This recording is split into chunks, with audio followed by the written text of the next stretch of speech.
Today we'll be going over the dark truth about Bar Rescue. Let's get into the video.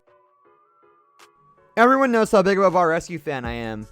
I watched the show like a maniac, and I even planned a tour that took me to bars that were rescued by Jon Taffer. But I am not an idiot. I know the show is scripted, worse than professional wrestling. However, I could never get anyone who was on the show to confirm it to me until now. Recently, I came in contact with Maria Bedient, a real-life person who was featured prominently on the 5th season of Bar Rescue. However, I don't think the word prominently translates to accurately or glowingly.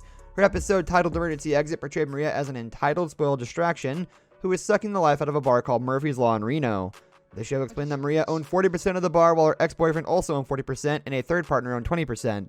After an opening scene outside the bar where Taffer is very critical of Maria, he later convinces her ex-boyfriend to fire her.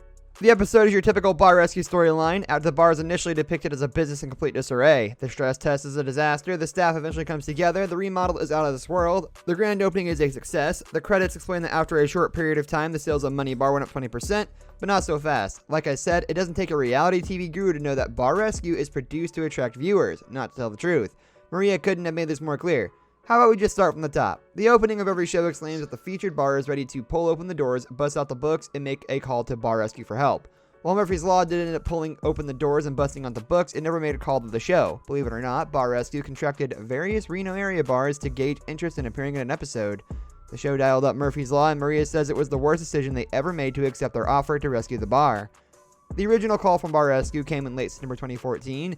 All filming was complete by March 15, 2015. Once the show converged on Maria's bar, it didn't take long to realize there was an agenda at play. Maria doesn't dispute that the bar had issues, but what she does vehemently deny is the type or cause of the issues Bar Rescue portrayed the bar to have. You just have to watch the first minute of the Emergency Exit episode to see the writing on the wall.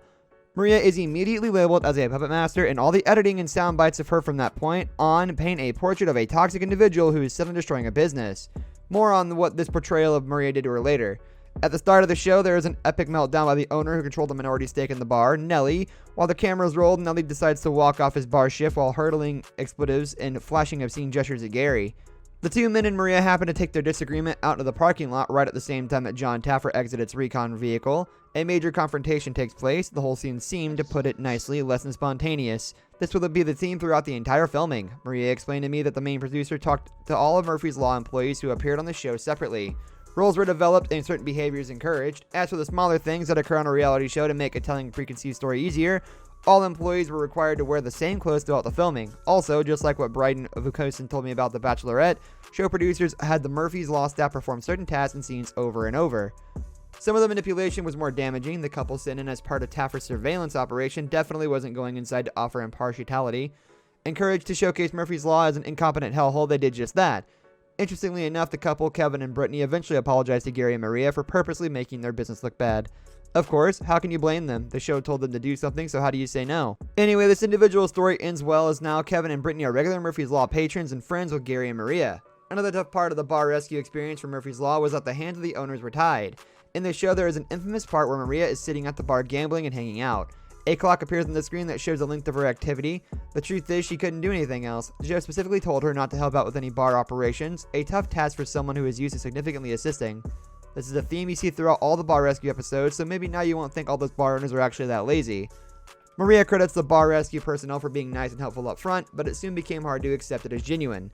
As the filming went on and on, the hidden agenda of the producers started to become more visible. This wasn't the story of Murphy's Law, it was a story of a generic bar rescue plotline that used a bar in Reno to help tell it. But Murphy's Law did go along with it. The employees played their parts, took their lumps, and put their smiles on after the bar was remodeled and renamed. Although I actually thought the 1930s old school style gambling hell makeover was pretty cool, Maria informed me that the staff, and probably more importantly the customers, didn't.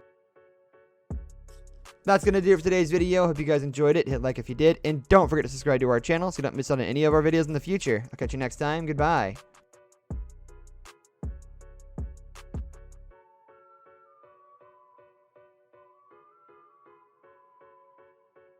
I just like the sound.